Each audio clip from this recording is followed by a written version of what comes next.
బహ్రెయిన్లో జాతీయ గుర్తింపు, పౌర బాధ్యత, సామాజిక విలువలను యువతలో పెంపొందించే లక్ష్యంతో బహ్రెయిన్ అన్న ఆధ్వర్యంలో ప్రత్యేక కార్యక్రమాలు నిర్వహిస్తున్నారు. యూత్ సిటీ 2030లో ఏర్పాటు చేసిన బహ్రెయిన్ అన్న పెవిలియన్లో ఆగస్టు 20 వరకు ఈ కార్యక్రమాలు కొనసాగనున్నాయి. జాతీయ అనుబంధాన్ని పెంపొందించడం, పౌరసత్వ భావనను బలోపేతం చేయడం కోసం బహ్రెయిన్ అన్న ఎగ్జిక్యూటివ్ ఆఫీస్, యువజన వ్యవహారాల మంత్రిత్వ శాఖ, దేశంలోని వివిధ యువజన కేంద్రాల సహకారంతో ఈ విద్యాక్షేత్ర పర్యటనను నిర్వహిస్తోంది.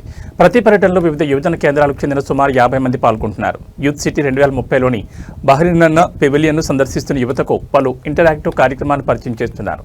మొదటి రోజే వాటిని మ్యాగజైన్ కార్నర్, బహ్రెయిన్ అన్న పెవిలియన్లో నిర్వహించిన జాతీయ పోటీల్లో యువత ఉత్సాహంగా పాల్గొన్నారు. అలాగే loyalty tree, technology and space centre, little entrepreneur, Bahrain అన్న ఛాలెంజ్ వంటి కార్యక్రమాలు యువతను విశేషంగా ఆకట్టుకున్నాయి. ఆధునిక సాంకేతికత, ఇంటరాక్టివ్ స్క్రీన్లను ఉపయోగించి జాతీయ సంస్కృతి, సామాజిక అవగాహనను పెంపొందించేలా కార్యక్రమాలు రూపొందించారు. యువతలోని ప్రతిభను ప్రోత్సహించడంతో పాటు జాతీయ అనుబంధం, సామాజిక భాగస్వామ్యం వంటి విలువలను పెంపొందించడమే ఈ కార్యక్రమాల ప్రధాన ఉద్దేశమని బహ్రెయిన్ అన్న ఎగ్జిక్యూటివ్ ఆఫీస్ తెలిపింది. బహ్రెయిన్ జాతీయ గుర్తింపుపై గర్వించే దేశ సమగ్ర అభివృద్ధిలో చురుగ్గా భాగస్వాములయ్యే భావితరాన్ని తీర్చిదిద్దేందుకు ఈ కార్యక్రమాలు దోహదపడతాయని అధికారులు పేర్కొన్నారు. వివిధ గవర్నరేట్లకు చెందిన మరిన్ని యువజన కేంద్రాలతో ఈ సందర్శనలను వారం పొడవునా కొనసాగించనున్నారు.